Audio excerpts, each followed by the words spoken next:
You're listening to the Chronicles of a Gooner, the Arsenal podcast.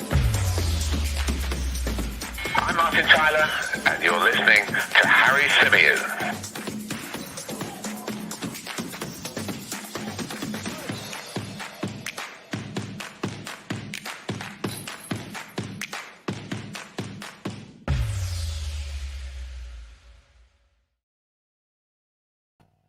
Hello and welcome back to the Canton and Symeou show on the Chronicles of a Gooner YouTube channel and podcast. As ever, I'm your host, Harry Symeou, and I'm delighted to be joined by, yep, you've guessed it, Tom Canton. How you doing, mate? Welcome back to the channel. How's it all going? Yeah, going good, mate. Going good. Oh, man, these super chats are buying you a hell of a studio, I have to say. Like, incredible scenes. Incredible scenes. That's just a screen. It's just a green cloth. It's literally what it is. Just a green cloth, but yeah. Looks great. You know what?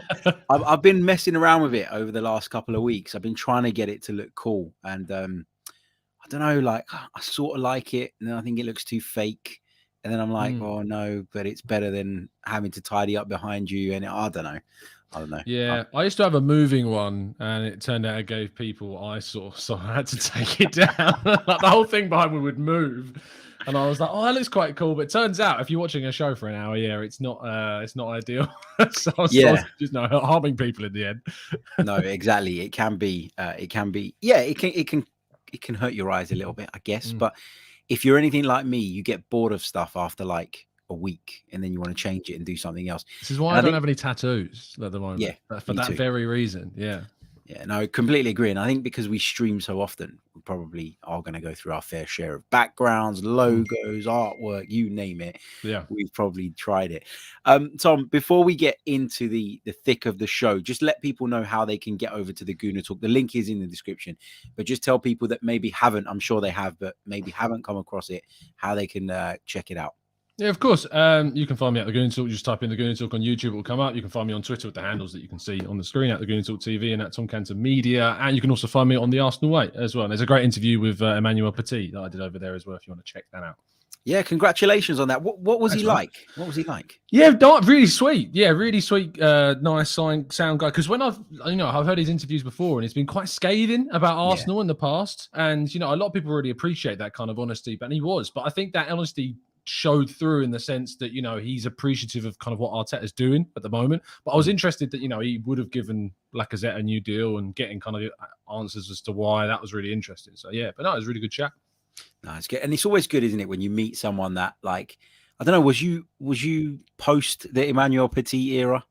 I mean, that was kind of when I was growing up. So he left for Barca when as a really young 7-year-old, I was, I was 6 when he left for Barca. So it was a case of, only just learning what football was. Yeah. No, because sometimes you meet these people that you kind of held in really high esteem and high regard, your heroes, and they turn out to be a bit of a disappointment in terms of their character. So I always like to hear when people say, yeah, actually he was a top guy. Yeah. So that's good to hear. Before we continue into the program and the discussion, I just want to say a big thank you to Joe for your very kind super chat donation, mate. Really, really do appreciate it. As Tom says, I might be able to get a new background now as well. We'll try a different one tomorrow. There you go. Thank you so much, Joe. Really, really do appreciate it. Okay. Right. Let's get into it. And one of the things I wanted to start off by talking about, Tom, was William Saliba's recent comments, because we haven't done a show on this channel about this.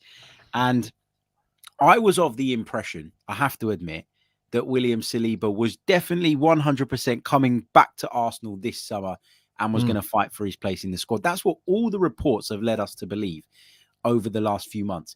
However, judging by his words, perhaps it's not that clear cut.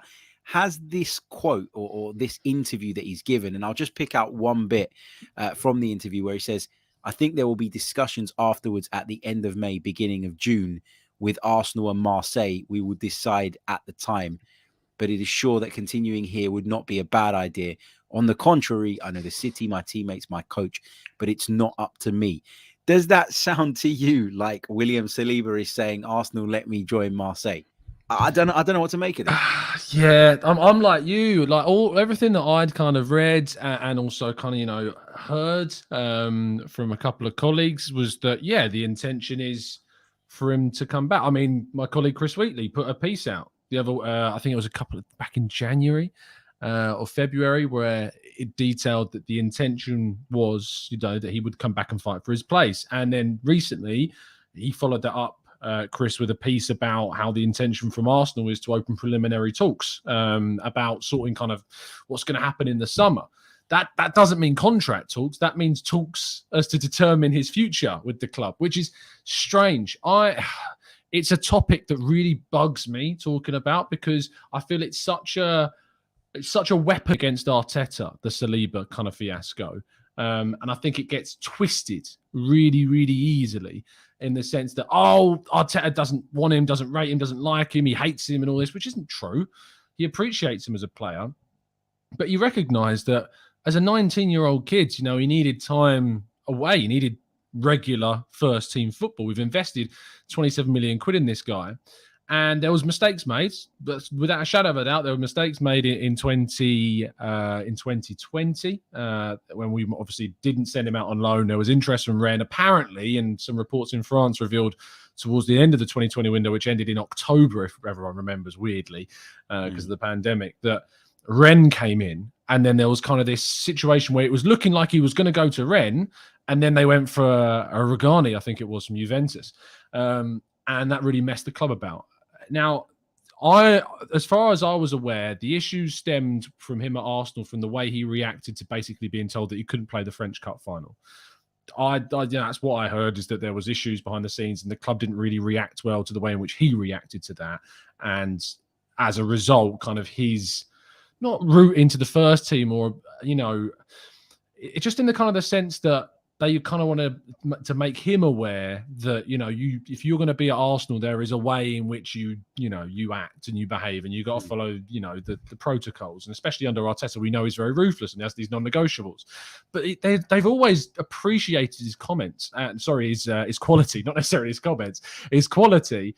And I think now, based upon what he said there, I have the impression that he is saying things nice about Marseille because he's still there and he wants to fight there and, get as high as he can. But in the summer, he has Arsenal to return to. He has 2 years left on his deal. And I hope that he's integrated. But, he's got a big challenge. And if he's up for the challenge, great. If he's not up for the challenge, then to be honest, there's a part of me that thinks, well, maybe we should try and have a centre-back who's up for challenging White and Gabriel, rather than, that wants to leave. But yeah, I do think it's used as a weapon sometimes to attack Arteta unnecessarily. Completely agree. And the thing that irritates me about it is that half of the people that claim that William Saliba is the answer to our central defensive or pre-existing central defensive issues haven't even watched him play at our level. He hasn't played a single Premier League fixture. So how do you know that he's going to adapt? And the other thing that really irritates me, Tom, is when people go, "Oh, but look at Wesley Fofana. He came in at Leicester." And argument so much. He wasn't even as good as Saliba. He wasn't as revered as Saliba, but he's come and he's made it and he's great, which means Saliba must be. We know that during that particular period, when Arsenal made a number of signings, that we overpaid for a number of players. We know that now. Nicolas Pepe falls under that same kind of category in terms of the regime at that time. And there's a lot of deals that Arsenal did that you look back on and go, well, these deals, we definitely overpaid for certain players. So to look at Saliba and say that actually perhaps he isn't or wasn't worth the £27 million that we paid for him at the time, that's a pretty fair conclusion to come to on that basis. Has he gone to Marseille and done well? I think for the most part he has. He admitted himself, didn't he, Tom, in recent months that he hasn't been at his best. But I'm in this position where if he comes back and he does well, great. Let's have it. We spent £27 million on him. Let's try and maximize what we get out of that particular investment. But if he isn't the answer, if he isn't the guy that Arteta thinks is the right guy, then I've got no problem in seeing him sold to Marseille and Arsenal trying to recuperate as much of that £27 million fee back as possible. Because I would be lying if I sat here and said that what I've seen of him convinces me that he's at the level of a White and a Gabriel. I appreciate that we need more than two centre-backs, okay? If we're going to be in Europe next season, depth is the next kind of thing that we need to add to that particular area of the pitch. But I'm still on the fence about whether Saliba is that guy or not. So on that basis, it's impossible for me to be outraged at the idea of him leaving, and to be so adamant that he needs to come back. I can't make that conclusion. Moss said in the chat that I don't rate Ligue 1 because of our kind of long-standing back and forth about Jonathan David and some of the comments I've made about you two still at it? Still going. It's still going every day. Still going. But at the end of the day, the level in Ligue 1 in comparison to the Premier League is very, very different. Like, there's no getting away from that. And I always use this example because when we were talking about Emi Buendia, last summer, I kept saying that I'm not sure that what we're seeing from him in the Championship is transferable to the Premier League in terms of the outputs and in terms of him being that consistent every single week. And I have that reservation over a lot of players. Saliba's young and he could develop and he could get better, of course. But I don't know that he's the answer, I guess, is where I'm coming from. That's a fair stance to have, is it not? Yeah. Oh, yeah, absolutely. White and Gabriel have been categorically better than Saliba this season. From someone who has watched plenty of him, from someone who does a monthly update on him every single month on our channel, with a Marseille fan who watches him every single week, I can tell you that they have both been better. And when I say that, immediately my fear is people misconstrue that as saying, oh, you're slagging off Saliba. Like, no, I'm not. Saliba, despite not being as good as White and Gabriel this season, has probably still been the best centre-half in Liga this year, which, if anything, supports your argument that you just raised a second ago. He has such great progression of the ball, such good confidence when in possession, loves progressing the play, really solid vision from the back. But he is still raw in his defensive side. And whilst White, yes, has made a couple of mistakes, and, there aren't many centre-backs out there that don't make a couple of mistakes throughout the season, White has been far more consistent defensively, as has Gabriel, who also had a couple of mistakes this season too.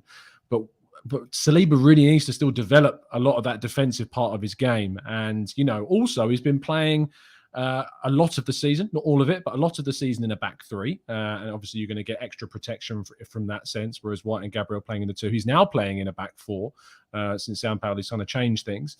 But at the same time, I that's fine. He's 21. He turned 21 today. It's his birthday today, I think, actually. Happy birthday, William. Absolutely.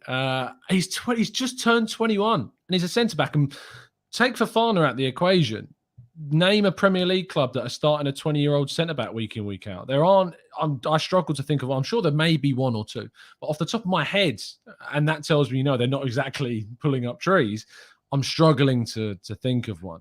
And it's arguably the most important position on a pitch at that certain age where you need more experience. You need regular game time to develop. So, no, you're absolutely fair in what you've said there, and he is behind Gabriel and White, and rightly so. But hopefully, we'll come back next season and compete for that place. Yeah, and I want to be clear. I'm not saying like get him out the club. I don't want him anymore. No, but people will think that you have said that. Exactly. The point is that if you're asking me to kind of bet my mortgage on whether Saliba is the answer or not, I can't do it because I'm not sure. Because I don't know that what he's doing in France is going to amount to the same kind of level in the Premier League. That's my issue, my concern, my worry. The other thing, because we've been really focused on his talent and what he brings in terms of his ability to the table, but we know that Mikel Arteta is big on character, is big on attitude. Have you seen things from Saliba over the last couple of seasons, albeit that we've treated him badly? Because we have, let's be honest. Yeah. But have you seen things that suggest that he and Mikel Arteta's relationship, which is already, let's call it strained, is going to be able to go back to what it should be to then breed a successful partnership? Yeah, this season I have. This season he's been a lot more mature. He's been a lot more self-reflective. And I think we saw that with his quotes recently about saying how he thinks he's been average since the turn of the year. So, yeah, there are definitely. And I think his comments, even about talking about Marseille, they're quite well media trained, actually, in comparison to some of the previous comments that he said about, being away from the club.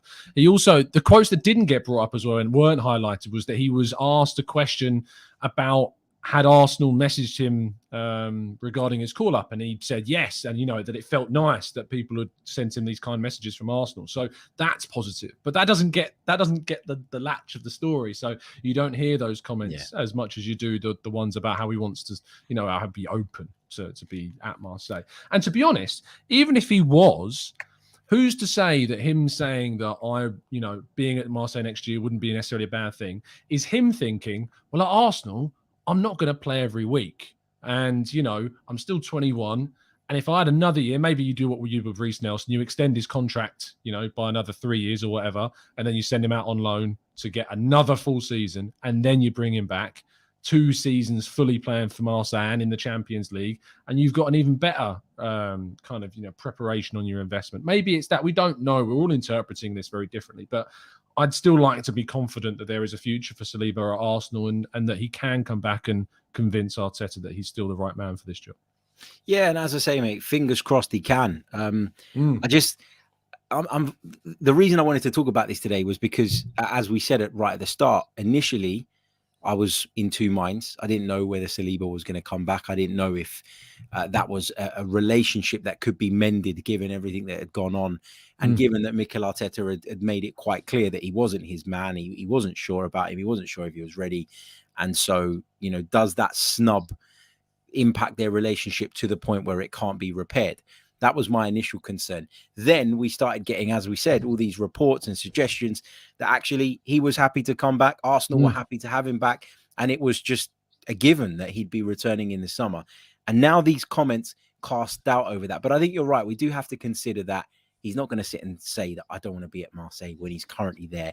And Marseille, Tom, people outside of France maybe don't always appreciate it, but they're a huge, huge football club. They're a massive football club. They're a bigger football club than Paris Saint-Germain. They don't have the players and the squad and the riches, but they are, they're a much bigger club. They're a much bigger club. And that obviously carries weight. So if you're a young lad that grows up in France, you will see Marseille as being, okay, not the pinnacle of European football, but you'll see it, as far as French clubs go, as being right at the very top. So I think we have to consider that as well. I wanted to chat to you about a couple of other bits today as well, and then we're going to take some questions from the live chat box. So if you've got questions, hold fire on them, because they'll just get lost in the chat, and we'll pick them up a little bit later on. But you must have seen this, Tom, that clip going around what you're talking about. Yeah. From ESPN FC talking about Bukayo Saka. It was Steve Nicol. I always forget the name of the guy that was next to him, who was... I don't know who he was. He's an ex-footballer. I think he might be a Mexican footballer. I will double check that. But he was talking like he was in a Hollywood movie, like some of the phrases, like your mum and your daddy ain't going to be there, boy, or whatever he was saying. Like, what are you talking about? Basically, what I wanted to talk to you about was, that's it, Alejandro Moreno. That's it. Thank you. He's Venezuelan. Venezuelan, that's it. That's what Moss says, yeah. What I wanted to pick your brains about is, how is this level of punditry still being accepted by the wider public? Because that's the classic dinosaur punditry for me. It's Steve Nicol, for example, right? Okay, played in a different generation. Right? Football was different. The attitude was different. The mindset was different. He's saying that Bukayo Saka shouldn't be going into challenges, shouldn't be putting himself in a position where he can get kicked. Yeah. You can bet that had Bukayo Saka pulled out of those challenges, Steve Nicol would have been the first guy to say he just doesn't fancy it. His attitude's not right. He hasn't turned up today. What on earth is going on? What kind of level of punditry are we being subjected to? Yeah, I mean, just while you're talking there, I'm trying to find someone replied to Arseblog's tweet about this. I think it might have been Clive that did. And he basically highlighted about, apologies if it isn't Clive that said this, but I think he raised the point about how this is why we've seen such a rise in fan-associated forums. It was Clive, I saw that. It was Clive, yeah. And it's because fans, despite you having the extreme ends of the spectrum and some abusive things or some overly protective side, you have this fan culture that has grown into so many YouTube channels because they're, us, and I say us without blowing too much smoke up my ass, but I genuinely would say that I could sit on that ESPN panel and give a better answer to the question, a more legitimate answer than what Steve Nicol and Moreno both said during that moment. Because frankly, it is embarrassing that two ex-players cannot look at the challenge and cannot look at, say, the injuries that players are facing and not recognise that Tyrone Mings in that moment won the ball, but he was fortunate to win the ball because he was out of control in that moment. There was it was a 50-50 in which he dived in out of control and luckily for him won the ball. I don't know how to answer your question in regards to, how are these people kind of getting on there? How are they sticking with them? How is the media and certain broadcasters sticking with these people? And the ultimate is because, because they've played the game. And I think BT Sport is one of the few I've seen to get more journalists on, say like Andy Brassel and James Horncastle, Julian Laurent. And, despite never playing the game, to suggest that someone who's never played the game can't have a good opinion about it is ridiculous in itself. And I think you see that evidence just by that video, that people who have played the game still, aren't producing solid opinions and legitimate ones. So, and obviously you appear on Sky Sports, and Sky Sports are doing a lot more as well to kind of promote more content creators and fan opinion-based things and more journalistic-based things too, which is always positive to see. So I think there is a shift, and I think that videos like that kind of highlight why some broadcasters are certainly getting more non-ex-player kind of opinions on football into the wider kind of broadcasting scene. Completely agree, and you're right to highlight BT Sport. I mean, I don't know if you've ever watched it or if you've decided to go with that option, but on a Champions League night on BT Sport, the goals show, brilliant, in which they jump around, absolutely it's brilliant because you've got brilliant journalists there who are giving you insight into the situation, who are giving you some in-depth stuff, rather than having a guy who is an ex-player, and yes, we should respect them for that, but has no understanding, no knowledge, no pre-existing knowledge, other than a bit of research that they've probably done in the lead up to that game, of the context in which they're speaking. And it drives me crazy. And you're right, it has sparked the whole kind of YouTube revolution, the podcast revolution. Everybody, that I know that follows football listens to some sort of non-mainstream media. It is really, really heading that way. And people like that, Steve Nicol, who might be fair most of the time, but he's undone all his fairness by talking absolute nonsense, in my opinion, on that occasion. But it's just, that kind of stuff. It drives me insane. Somebody said in the chat that they do it for clicks, and it works because we're talking about it. And I get that as well. But I just think as a mainstream broadcaster, you need to have more credibility. Me or you could go on here on your channel and have a wild opinion, and okay, it might be our opinion. Some people might see it as wild, but I just think as a mainstream broadcaster, you've got much more responsibility to make sure that what you're doing is proper.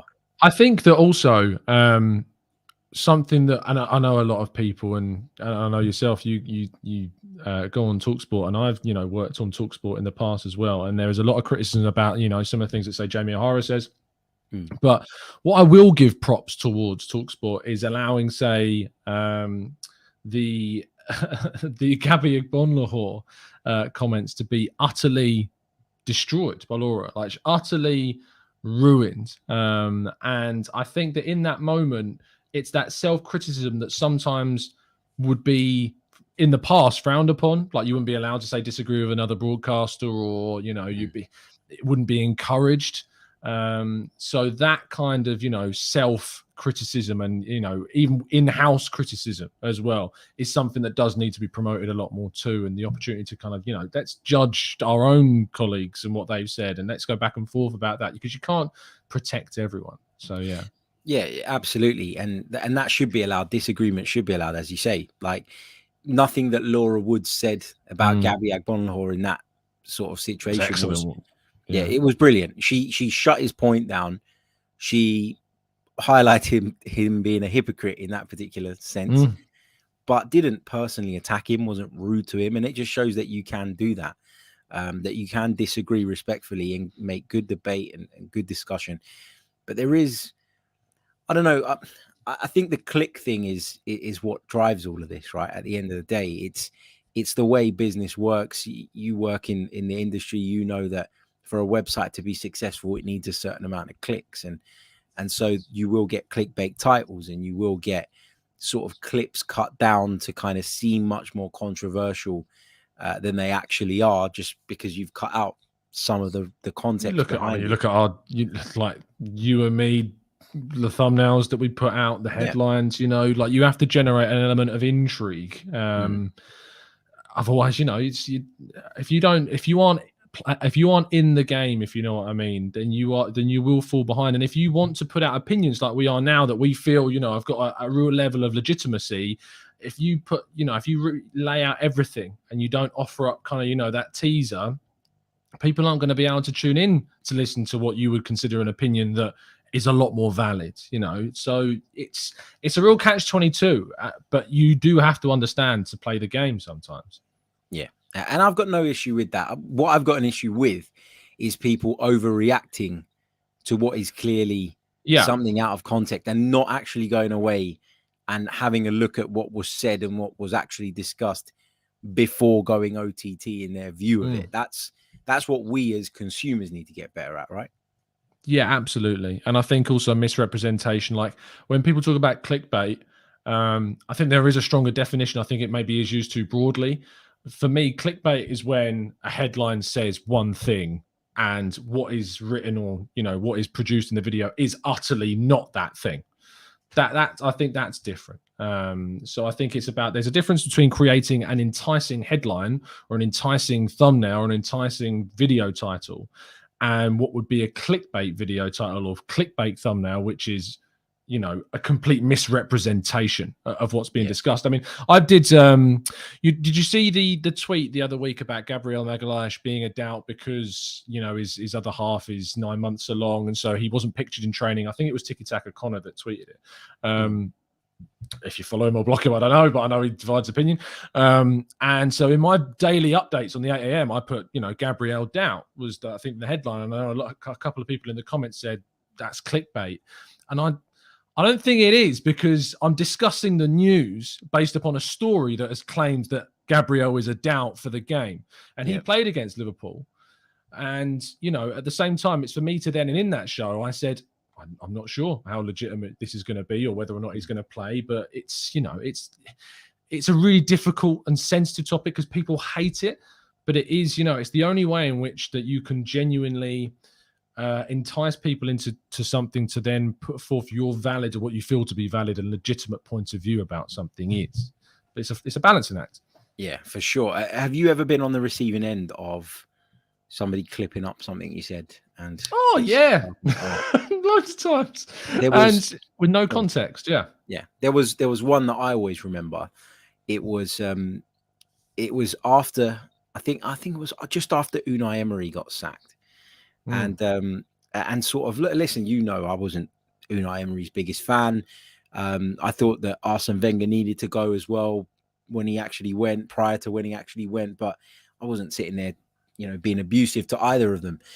But I remember this time I went on TalkSport and I said something along the lines of, and I can't remember, I'm paraphrasing now, but something along the lines of, if Arsenal fans are going to treat, members of their club with that lack of respect, and the question I was asked was, what do I think about abuse? Then they don't deserve success. Like, the people that do that don't deserve to enjoy success. And literally it got cut up. Arsenal fans don't deserve success. And that was literally it. The question wasn't in there. None of the context was in there. And I got battered for it. And you see that, for me, as you say, that falls into that bit in between the cracks, doesn't it? Where actually they're not lying. They did quote me and I did say those words, but the context was missing. And it's a hard balance to find. I don't know if you saw what happened to me with the Sun and the Daily Mail. They took a piece I wrote about Nicolas Pepe, and I've only just remembered because Hant Yummy in the chat box has just brought it up, and that kind of shows you that it's how it was. But the piece was a panel between me and Bailey, who does the Arsenal Way and is a colleague of mine, where we debated if we sell Pepe or not. And so the headline was something along the lines of Arsenal told to sell Pepe, and it was a longer form, but in shortened, it was something like that. And the Sun and the Daily Mail ran pieces in which they said, according to Football London, Arsenal are open to selling Nicolas Pepe, and I was like, I've not said that. Like, that's not what we did at all. Like, and it was a case of, why are you misrepresenting what I've said? It was, we are the ones telling Arsenal to sell, and the whole point of it was, and it says in big, bold letters, this is an opinion piece at the top, and it just gets, things get very quickly twisted, and it's, it was frustrating. But as everyone can laugh about in the chat box, it was quite a big thing, like in the December time last year. And then I did another piece about Pepe in the same kind of time frame, which is maybe a bit naive of me, to be fair, which was what Dejan Kulusevski was being linked to us. Yeah, and it was a case of Arsenal, I've got Bukayo Saka, we've got Nicolas Pepe. If we're being linked with Dejan Kulusevski and we're being linked with Noah Lang and we're being linked with these wide players, that's a little bit of an indication that, Arsenal could be prepping ahead to the future of maybe, replacing Pepe, who's not playing. And, there was also other reports from my colleague Chris Wheatley that Pepe was looking, was kind of considering himself in January, depending on what would happen in his future. And I'm happy to link people to the article if you want it.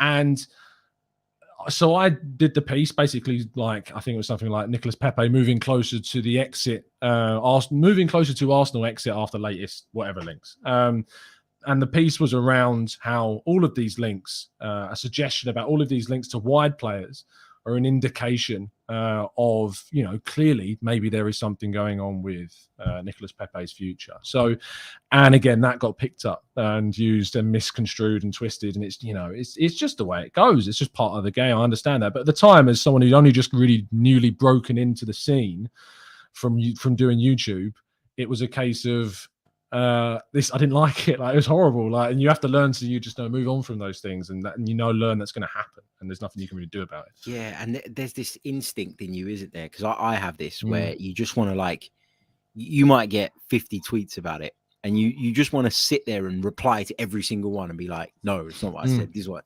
But you get sucked into that. You almost get consumed by this world of people on Twitter who actually, even if that you prove them wrong, would never have it and have nothing better to do than to try and tear you down. And you have to learn, I think, in this business. And I get messages quite a bit from some of our listeners, some of our viewers who say, I want to start a YouTube channel, any advice? Or I want to break into the football media world, any advice? And the one bit of advice, and I'll ask you for one as well, if it's not the same, the one bit of advice I would say is, don't get sucked in. Like, and I still do it. I still don't always take it's really hard not to. It happened to me today. Someone was tweeting me nonsense today, and I ended up arguing back. Yeah, but it's don't get sucked in and don't let it consume you, because if you do, you'll drive yourself crazy. Yeah, I mean, I always say to people the analogy when I was teaching, and it was really at the start of my time teaching, and I went to observe this other teacher, and he was doing this social experiment with the class where he wrote 5 different sums, easy mathematical sums on the board, and he did 4 right ones and 1 wrong one, and he was writing them all out. And he just stood by the board, and it took probably about 5-6 seconds before one of the children put their hands up and was like, "So you've made a mistake." And he turned around and said, "Okay, that's fair enough. I've made a mistake. But the thing is that I've done 4 right things here, and you've picked up on the 1 wrong thing that I've done. So instead of praising me for the 4 good things, you've picked out the 1 bad thing for criticism." And I think that is certainly something that I'm not over. I definitely get sucked in all the time. If I read through my comment section, I'm much more likely to reply to a comment that says, this is shit, like, you don't know what you're talking about, this is awful, than I am to reply to a comment that says, "Great show, Tom." Like, really great show. And most of the comments are like that, and I drop a heart on them and stuff. But yeah, it's really frustrating, and you've got to learn to get on it. That's why I have kind of my real ruthless block policy on TGT, because I know if I didn't have that, I'd get sucked into, like, people try and call me out all the time and stuff, but it's, it is what it is. It's part of the territory, I guess. That was actually a decent little conversation, given it's the international break and football is very difficult to come by. Did you watch the Women's Champions League game? I only last night? caught the highlights of it last night. It was an evening with the missus last night, which, You got to get them in during the break, haven't you? Exactly, yeah. Yeah, you got to get them in. But yeah, I watched the highlights. Amazing to get it in the 89th minute, and it's just annoying that Mead's going to be suspended for the next game, because that's such a huge loss. Like, when we lost Leah in the for the Chelsea game because she was injured in the cup final, and you saw how much of a difference that made. With Mead out, it's going to be a similar thing, I fear, and I'm just worried. But I mean, it's still very winnable. We can still beat them. We know that we can play them at their own game. So fingers crossed we can get a result there.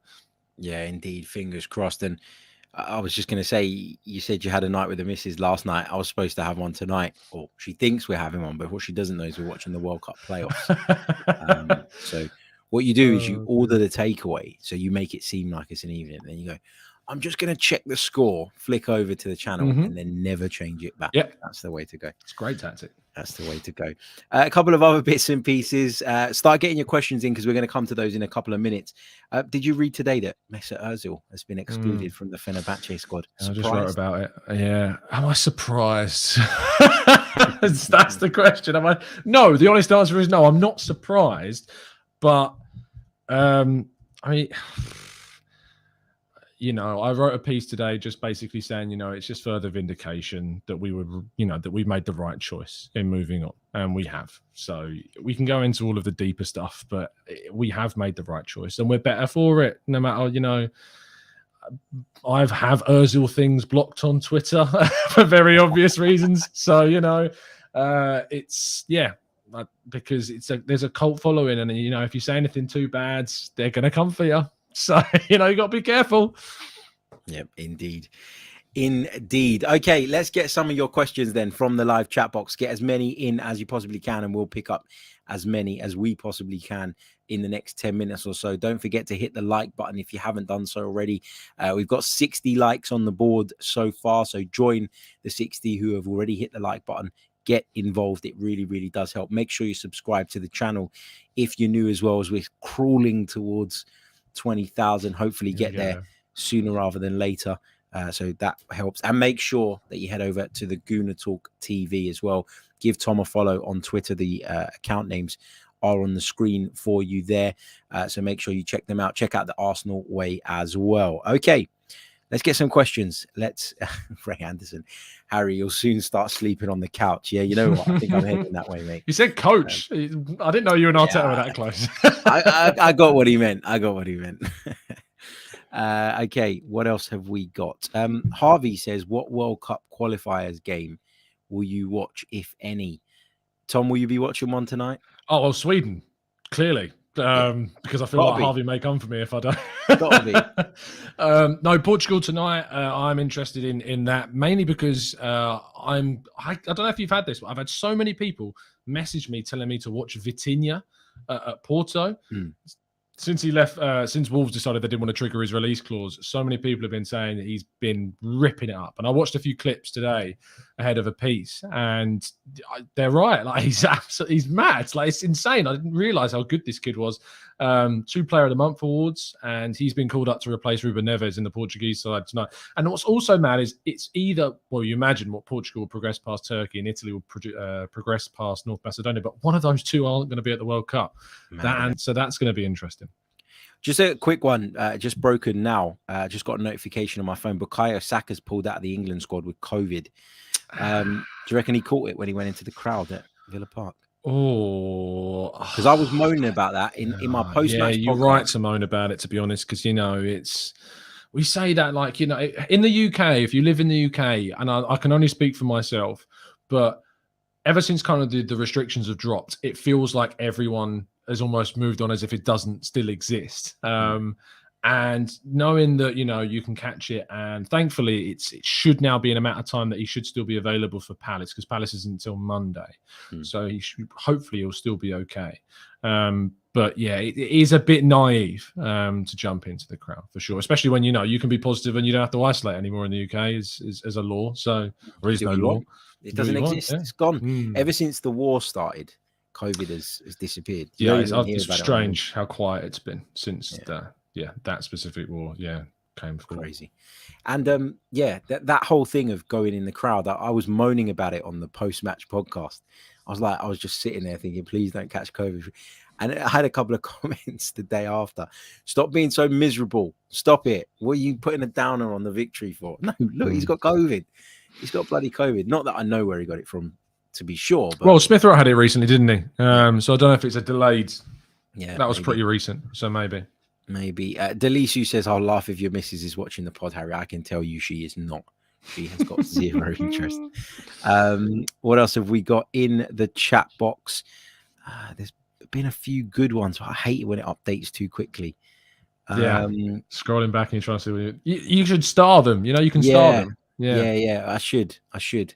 And I keep saying I'm going to do it, and then I don't do it, and then I'll regret it afterwards. That was like me with polls on YouTube, and eventually I started doing it. But yeah, I do love a poll. I didn't do one today, slacking. What's your thoughts on the striker situation? I'm not going to take this specific question, but there's a few comments with regards to the striker situation and the ongoing, discussions and the scouting. We were told yesterday, or we heard yesterday from a report, that there's a 6-man shortlist of Darwin Nunez, of Alexander Isak, Dominic Calvert-Lewin, Jonathan David. Schick, is Schick on it? No, I don't think. Hold on, I've got it written down here. Here we go. Alexander Isak, Armando Broja. Ah, yes. Dominic Calvert-Lewin, David, and Osimhen. Who would you have out of those? Out of those? Yeah. Darwin Nunez. So Darwin Nunez, Alexander Isak. Yeah. Victor Osimhen, Dominic Calvert-Lewin, Armando Broja, and did I say Isak? Yeah, I think so. No, I don't think you did. I have two for starters, because I think we need two forwards. So I would go for Nunez, who I think is a joke of a footballer. I think it's mad what he's doing at the moment. I've watched a fair bit more of him the last week, and he's quite a special talent. And Jonathan David would be the other one. Sorry. So Moss, I'm on your side, mate. I'm not against Jonathan David if we have another option as well.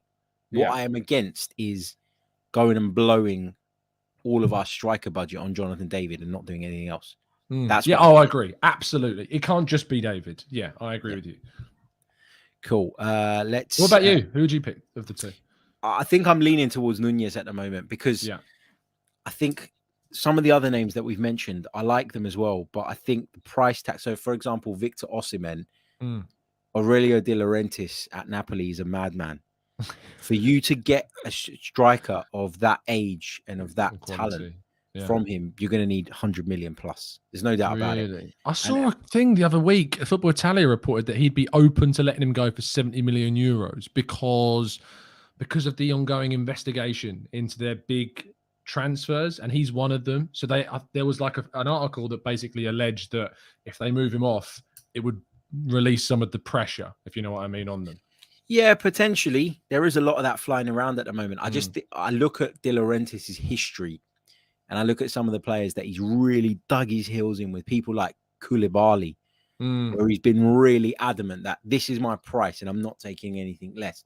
Yeah. And I think that given the pandemic, given the financial situation that Napoli find themselves in as well as a lot of clubs in Europe, I would be surprised if he was to kind of let him go on what he thinks. And I know what he thinks and what everybody else thinks aren't always the same, but what he thinks would be the cheap. I don't know. I'm not sure about that. And Alexander Isak, that release clause is massive, isn't it? Yeah, I've really gone off him, to be honest. Really, really have. Yeah. Not 4 goals this season. You can't pay 74 million quid for that. Yeah. I think he's got other good sort of attributes. I like his build-up play, but yeah, you're right. If he's not putting the ball in the back of the net, then you might as well keep Alexander Lacazette. What do you think of Marcus Rashford? Oh, no, not for me. I've always thought that Marcus Rashford was a bit overhyped and a bit overrated. Really? I'll be honest. I think he's one of those players that, if I wanted to compare him to an Arsenal player, I'd compare him to Theo Walcott. Really? Because I think when he gets into a position and instinct kicks in, and he doesn't have time and he doesn't have a moment to process what's going on, I think instinctively he can be quite good. Obviously very quick, a lot stronger than Theo Walcott was, and a lot taller as well. So he's much more powerful. But I don't think his game's got that level of sophistication that we need our centre forward to have, because it is all about link up. Yeah, the reason why I bring it up is because it's been a discussion that I've had with a number of colleagues. I'm still on the no, I think, right now. I'm still leaning towards no. But there's been some really good arguments leveled about Rashford, about kind of, how he's been really poorly coached in the last 4 years. And still, if you look at kind of the goal contributions since he was 20 to 23, they're insane. I mean, people in the chat box are putting Welbeck part 2. I think that's a ridiculous criticism, to be honest, because he's far, far well ahead of him. He's got over 100 goal contributions in 3 seasons from the ages of 20 to 23. That's mad. He had, in the Premier League in the last 3 years, he had 10, 11, 11 Premier League non-penalty goals. And to do that from a wide left position, I think for an awful team like Man United, I really think that it wouldn't be as bad as people make out, but I think that there are better options. Cody Gakpo, for instance, is my number 1 wide forward pick, and I would love to see him come in. So, but I just thought I'd ask the question. Yeah, it's a good question, and it's one that's been discussed a lot, as you said, and his future looks uncertain at the moment. So, could be an opportunity to steal in if Arsenal identify him as the right man. Lovely Lion says, Harry, why do you keep saying we are where we are? Because United and Tottenham are crap. If we make 4th, we will need the same amount of points. We usually, I don't ever. When have you ever said that? No. In fact, I did a show yesterday with Mike, and I literally said that. Gooner's pod, Mike. No. Mike Stavrou from the Metro. Oh, of course. Yeah. I said that we were talking about how much of where we are is attributed to Arsenal's development and to where everybody else is. And I'm pretty sure I said that Arsenal's improvement is 70% of the reason why they are where they are now. And the 30% was that little difference maker. I've not said that. So I apologize if you've mistook what I've said, but I don't know where you got that from. Lots of people, they don't want Rashford. Peeny Ween wants Rashford, though. Peeny Ween. Peeny Ween is the guy. Peeny Ween, while we're both here, you've been posing as me in Tom Canton's chat. What's going on? I think he changed his name to Larry Symeou. Unbelievable. Oh dear. Walhad says, to be fair. Yeah, true. Walhad says, I've watched a lot of Benfica, and Nunez isn't the striker we need. His first touch is horrible, and he's got no hold-up game. How would you respond to that, Tom? Oh, no hold-up game. I think that's harsh. I think that a lot of the time people look at a couple of clips. They don't necessarily. I'm not saying this person has, by the way, but I think I was talking about this on this morning's show about how people just judge based upon goal tallies or leagues or where they come from. And it's naive. I can't ultimately convince someone that a player is the right player. I can tell you that I either disagree with their statements, that I think he's a really solid finisher. He's going to add aerial threat to our game. I think he does have good hold-up play. But I can only tell people to go and watch the player more and then come back after they've watched, say, a fair few games. As I said this morning, I'm really fortunate to have something like Y-Scout where I can, watch whatever. But, it is what it is. I can't convince someone otherwise. I can only question someone into a place where they change their mind. I can't convince someone to change their mind. So, yeah. I've got to apologize to Lovely Lion because he's urged me to read the question again.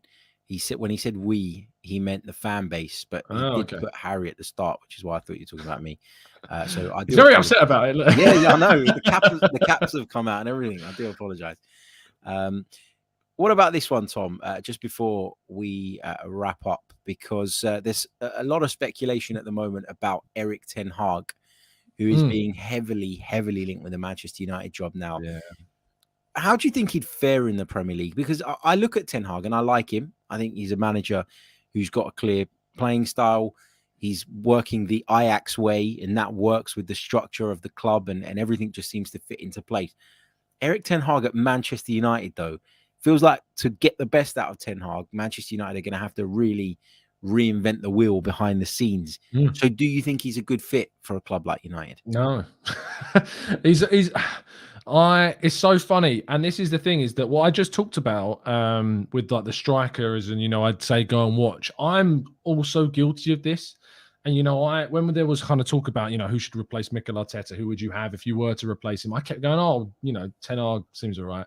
But then I didn't really know too much about him. And I was going all off, and I'm a giant hypocrite, I know. I was going off all of kind of, the reputation and, things you hear. But actually, when I was speaking to people like Drew Thompson, who everyone should be following on Twitter at Logic Lara, or FM Lara, I think it is now. It changes it like the wind. But he's a good follow, and he knows his stuff about Eredivisie football. And he thinks it's an absolute mental decision. Because they're just not set up. And the thing about Ten Hag is that he's set up at Ajax in a situation where Ajax dominate and have dominated for the last couple of years, last 2-3 years, the Eredivisie. And he's had, like, when people talk about his credentials come from that Champions League run, he was so fortunate to have a golden generation of Ajax players with Van der Beek and De Ligt and De Jong, and when players come through with Hakim Ziyech also there and stuff, and you have David Neres, and Tadic was on a different level at that time, playing out of his skin and stuff. And I just think that you consider what he's going to have when he goes to United, and he's going to have to rely solely on his ability to coach. He's not going to have the talent coming through in the same way. He's never had to go into the market to look for specific players to join. I mean, they brought in, Sebastian Haller, but I mean, you look at Haller, he bossed it in the Bundesliga. There was always a good chance that he was going to go to the Eredivisie and boss it as well in a team where he's kind of the full focus. West Ham didn't necessarily work. So he's going to have to come to Man United and coach. And I'm just not sure, as we've seen with Ralf Rangnick, that that's necessarily going to, fit. And if anything, it's a good kind of argument to see how good Arteta's done since he's taken over as well. So, yeah, I'm not a backer of it anymore. And I wouldn't be a backer of it right now without further experience elsewhere. Yeah, no, I think you're right. I don't know that I can say it's definitely going to not work, or it's definitely a car crash or a disaster waiting to happen. But I don't think it's as a sure thing like some Man United fans are making it out to be at the moment. And it's interesting because it feels like with the Man United fan base at the moment, who they want is based on who they think they're going to get, as opposed to, like a few months ago, everybody wanted Pochettino. And now I hope they don't get Pochettino. I hope they don't get him. Do you think it will work? Yeah. I really, he's someone who can coach. Like, he wasn't able to win anything at Spurs, but it was Spurs. Mourinho won everywhere he went, bar Spurs. I don't like Mourinho, but he got trophies. Couldn't do it at Spurs. Antonio Conte is going there, might miss out on top four, and, has had issues there as well. It's Spurs. And I think that, you've seen what he's done at PSG. I think he's improved that team. I think he's had to deal with a ridiculous dressing room there. And he is a good coach. And I think that Poch will improve United far more than what Ten Hag would improve United. Yeah. Interesting. It's just interesting how a few months ago they all wanted Poch, and now they all want, because Gary Neville put a poll out yesterday and it was like 82% in Ten Hag's favour. And is that because they think that they're getting Ten Hag, that they're naturally kind of maybe gravitating that way? I don't know, but it's mad. Did you see they put a thing on their YouTube official channel where they did a debate about how weird is that? It's like Man United want to be a fan channel rather than the fan channel wanting to be Man United. It's weird. I can't get my head around that. Really strange. That would never happen at Arsenal. They'd never allow it. Oh, not in a million years. Not in a million years. No, not at all. Not at all. Okay, we are going to leave it there. We've been going for the best part of an hour. Tom, thank you so much, as always, mate. Just remind people again where they can find your channel and how they can keep up to date with your great work. Yeah, thanks, mate. Great chat, as always. If you want to see the next episodes of the Canton Symeou show, you'll be able to see it next week on the Gooner Talk. So just type in the Gooner Talk on YouTube, will come up, or go to us on Twitter at the Gooner Talk TV. And yeah, check us out with more stuff at the Arsenal Way as well. Brilliant. We'll be back very, very soon with more Arsenal-related content. Enjoy what remains of the international break. Enjoy the playoffs if you're going to be watching them tonight. And we'll all catch up with you guys very, very soon. Until next time, goodbye.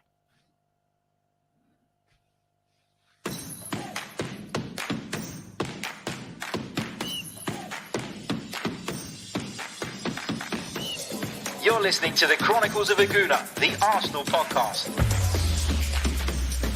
I'm Martin Tyler, and you're listening to Harry Symeou.